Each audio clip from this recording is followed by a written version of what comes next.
This lesson is going to be on piecewise and step functions. Up here there is a typo. This is not the radical functions unit.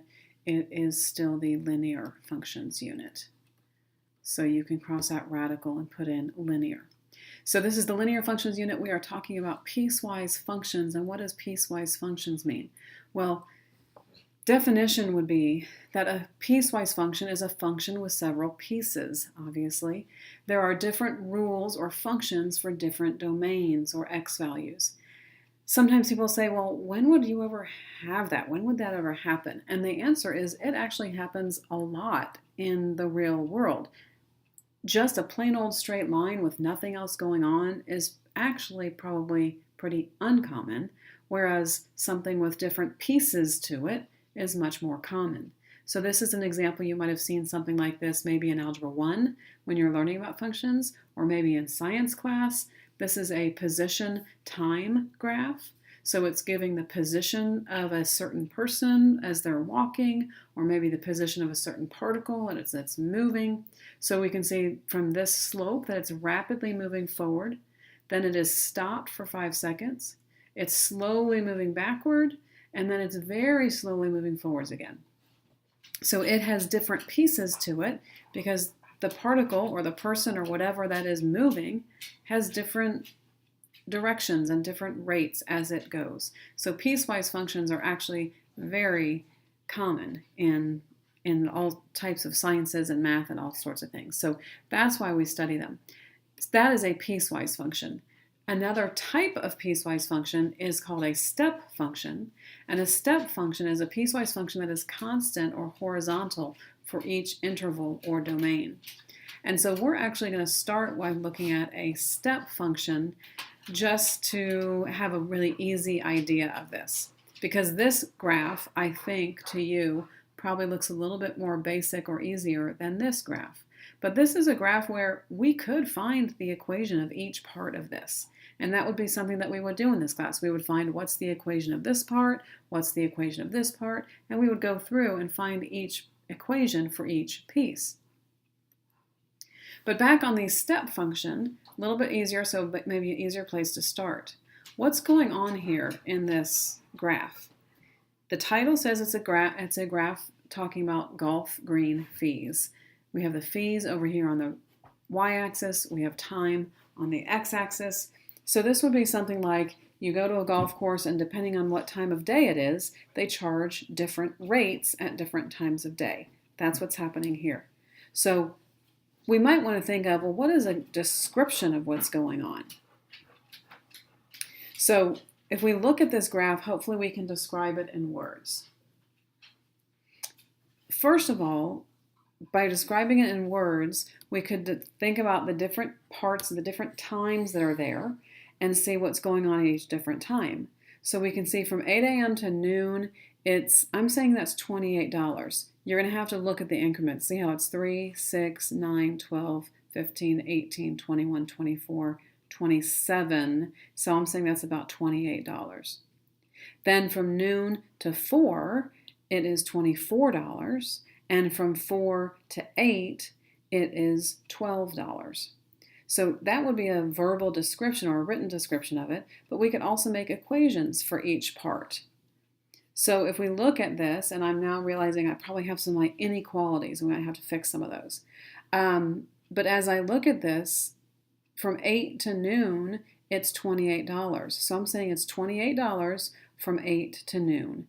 And here's where I need to make a correction, so maybe you can make this correction also, is that one has an equal to, but one doesn't. Do you see how that's an open circle? So this equal to actually should not be there. Let's cross that one out. $24 is the next time frame. From noon to 4 is $24. So again, from noon to 4 does not include the 4, so I should cross that part out. And then from 4 to 8, it is only $12. And this time, probably go ahead and include that 8, although I'm not sure if they would let you on the golf course at 8 o'clock, but that, I don't know. So here we have our equations of each part, each piece, and then here we have the domain that goes with it. So this is the domain. You'll notice I did not write them in interval notation, when we do piecewise, we just often stick with this notation rather than interval notation. Okay, that's an example of what a piecewise function is. What do we do with those? Well, in math, we look at them and we do things like evaluate them. And by evaluate, you know what evaluate means. Evaluate means that you plug it in. So if I want to ask what is, for instance, g of -5, that means I'm going to take my -5. Anywhere there's an x, I'm going to plug in that -5. So I'm going to plug this in and I'm going to say 3 times -5 plus 4. Well, that's an equal sign. That's a -15 plus 4, which is -11. So if I'm evaluating the function, I'm just plugging in the number and seeing what I get. And the thing is, for the different numbers, you have to decide, well, which piece do I use? And so this one, because it was -5, if we look over here in our domains, the -5, well, that falls into that top category of less than 5. That's why I use the top one. The 6, though, if I look at the domain, that's obviously greater than 5, so I'm going to use this bottom equation when I plug in the 6. So I'm going to plug in my 6, and I'm going to get 6 squared minus 3, which is 36 minus 3, which is 3, positive 3. So my answer here is 3. So for each different type of function, each different domain, you'll plug the number. You have to look and pay attention to that so that you can know which one to plug into. That's one thing that you'll be doing, is evaluating. We will also be graphing them. And so how do we graph them? There are several different approaches on how you should graph them. I'm going to show you 2 different approaches. This first one is the table of values approach. And what I do over here, do you see how this says x is less than 2, and this says x is greater than or equal to 2? Okay, you don't have to draw this in, but what that means is at 2, something's going to change. Okay, you don't need to draw that dotted line in there, but I'm going to keep it there so we can see that the fact is at 2, something changes. All right, let's go back and start plugging in. Well, what do we plug into our table of values? Well, do you notice that this one says x is less than 2? So I'm going to come over to my table of values. I'm going to call this one the top line. And I'm going to say, okay, I'll start at 2, but I want to go less than. So I'll go 2, 1, 0, -1, and I might stop there. I'm going to take a second to plug those in. 2 times -3 is -6. 1 times -3 is -3. 0 times -3 is 0, and -1 times -3 is positive 3. I'm going to come over to my graph, and I'm going to graph these points. So I have the point 2, -6, but notice there's not an equal, right? It's in my table of values, so I want to put it on there, but it's not equal to. Okay, so 2, -6 is here. It is an open dot there. The next one is 1, -3, and then 0, 0, and then -1, positive 3. And it will go on, and we could go on with our table, but I think we can already start to see the line that's going to be formed here. And it's everything less than that, so that means I'm going to start here. I'm going to draw a line connecting these, and my line's not very straight. Sorry about that. You could use a straight edge. That might be a smart idea to use a straight edge on these. So I'm putting an arrow on the end of it because, like I said, it goes all the way to, well, all the way to -infinity, really. And everything less than 2 goes that way. Let's go to the other table. We'll do this one for the bottom function. And so if x is greater than 2, so I'm going to start at 2, and then I'm going to go up because I'm going greater. 2, 3, 4, 5, that ought to be enough. Okay, 2 plus 3 is 5, 3 plus 3, 4 plus 3, 5 plus 3.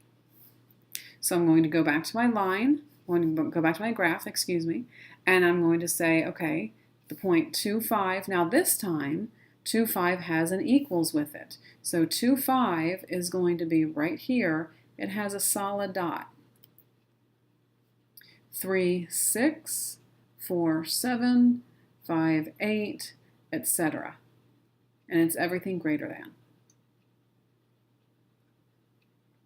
So I'm drawing my line this way. Let's talk about what we have drawn here. Is it a function? Does it pass the vertical line test? Well, the blue dotted line that I drew before, that you don't need to have on your graph, we don't usually have that. I just drew it so we could see what was going on. Notice at that vertical line, there are 2 points, but the purple one's an open dot. The green one is a solid dot. So it is a function. It does pass the vertical line test. What we just did over here with the table of values, that is one way to graph our functions, our piecewise functions. There's a different way that I'll show you on the next pages. Another thing, another concept is to evaluate these. What about these? Well, 2 options. You could go to the correct domain, plug in -1. If I plug in -1, I would go to the top one, and -1 times -3 is +3. However, we did already have that on our table, so maybe you noticed it from that. And furthermore, we could just go to the graph, and we could say, okay, g of 2, well, I have 2 options, but this one's the solid dot, so that's the correct option, so that must be 5. I could go over to the graph. G of 4, what is it? Well, here's 4. It goes up to 7.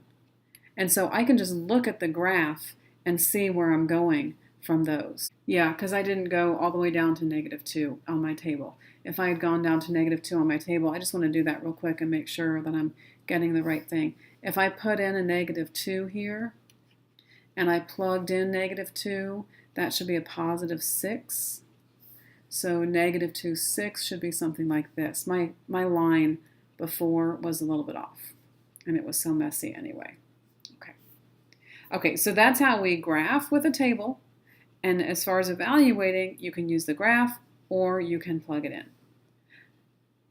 Let's turn the page. That is the end of the notes examples, but there are some I want to help you kind of just look at examples of on the worksheet. So if you turn the page of the worksheet, look at, and I also realize now my numbering is off on the worksheet, sorry about that, but number 14 as it's numbered here, which is the wrong numbering, but it goes with this piecewise right here. So if I look at -2, I need to think of which one do I plug it into? Well, it's not this one, because it's not greater than 3. This one has a -2 in it, but it's not an equal to. This one is the one that I want to use because it has that -2 in it. So 1 minus -2, that is 3. So the answer there would be 3. Let's look at another example, this example number 24. And notice what's going on here. Thinking about our vertical line test. Okay, our vertical line test says the function should not repeat at any one point with a vertical line. Notice there's an open dot on the 0. There's a closed dot on the 1. So the first question here says, what is f of 0? Well, f of 0, I have to decide. That's open dot, not it. This one is, though, so that's a 1.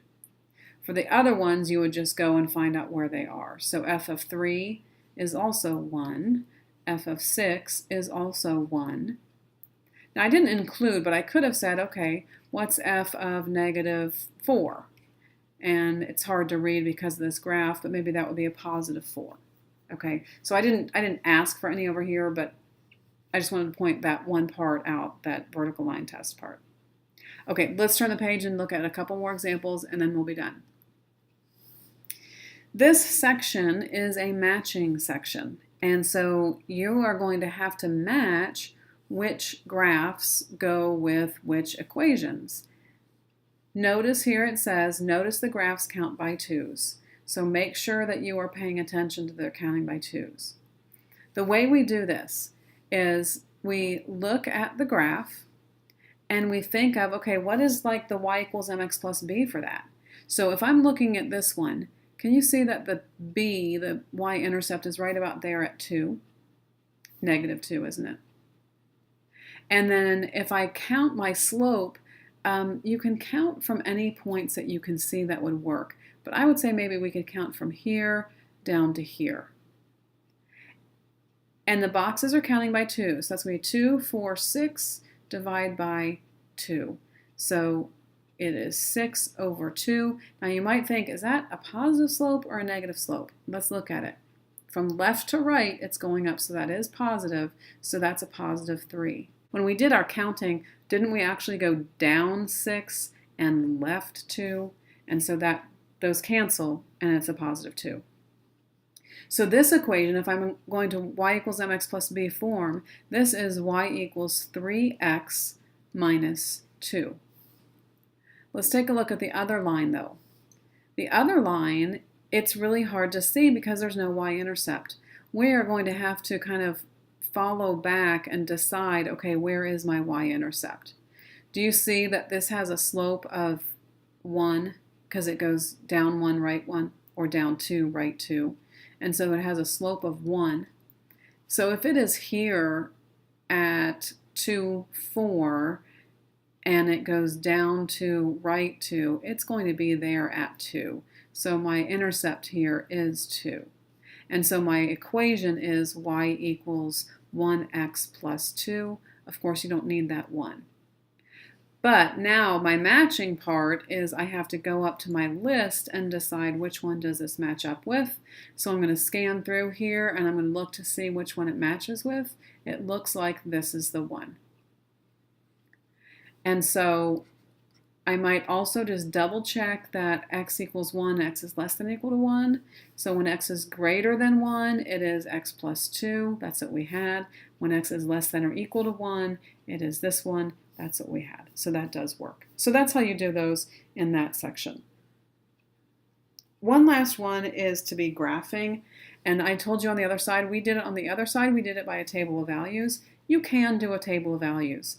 But let me show you another way, other than the table of values, the other way to do it. And that is by drawing the graph and then erasing it. So our dividing point is 2. And again, you don't really need to draw this line. I'm just going to put the point, kind of the line in here so we can see it. I'm going to try to erase that later though. This line, and I might call this L1, it's my first line. L1 starts at 1 and it is a solid dot, right? It's a solid dot. Oh, well, it's going to be solid there anyway, right? And then it's going to go down to right 1. So down to right 1, down to right 1. But this is my dividing line. That's where I'm going to make it open. Nope, solid, right? Solid. Okay.